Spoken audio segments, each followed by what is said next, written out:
అప్పట్లా నేను చదువుకునేటప్పుడు 10వ తరగతిలా మరిన్ని మార్కులు వచ్చినాయని బళ్ళు పెట్టినాక బడికి పిలిచి ఓ షీల్డ్ ఇచ్చిండ్రు మా సార్లు. అటెన్క కాలేజీలో చేరికైనప్పుడు ఫీజు కూడా తగ్గించిండ్రు. మా వాళ్ళు మస్తు మురిసిపోయిండ్రు నా బిడ్డకు మంచి మార్కులు వచ్చినాయని. అప్పట్లా మా వాళ్ళు మురిసినట్లే ఇప్పుడు వీళ్ళ అమ్మా నాయనలు కూడా మస్తు మురుస్తున్నాలే కావచ్చు మరి. రైట్. ఆంధ్రాలో సర్కారు బళ్ళు గురుకులం బళ్ళల్లో చదువుకునేటోళ్లకు, సర్కారు హాస్టళ్లలో ఉండుకుంటూ చదువుకొని మంచి మార్కులు తెచ్చుకున్న వాళ్ళకు సర్కారు తరపుకించి సన్మానాలు చేస్తుంటే మంత్రి స్వామి సారే దగ్గరుండి అవార్డులు షీల్డ్లు తోసినంత పైకం చేతిలో పెట్టిండు తమ్ముళ్లకు చెల్లెళ్లకు.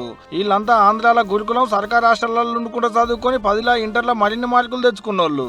ఈసారి ఇంకొక వినూత్నం ఏం చేస్తారంటే ఎక్కువ మందికి అవకాశం ఇవ్వాలని చెప్పేసి సోషల్ వెల్ఫేర్, ట్రైబల్ వెల్ఫేర్ విడివిడిగా పెడుతున్నారు. పోయినసారి ఇద్దరిని కలిపేసరికి కొద్దిగా నంబర్ తగ్గిందనేటువంటి ఆలోచనతో 2 డిపార్ట్మెంట్స్ విడివిడిగా పెట్టారు.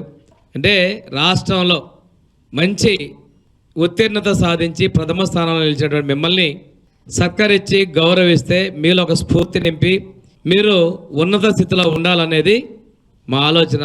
వీళ్ళంతా ఒకటే బయళ్ళనో, ఒకటే హాస్టళ్లనో, లేకుంటే ఒకటే జిల్లాలనో, ఒకటే మండలంలో, ఒకటే ఊళ్ళనో చదువుకున్న వాళ్ళేం కాదు. మళ్ళా జిల్లాకు ఒకరు ఉన్నారు, మండలానికి ఒకరు ఉన్నారు, బడికి ఒకరు ఉన్నారు, హాస్టల్కి ఒకరు ఉన్నారు.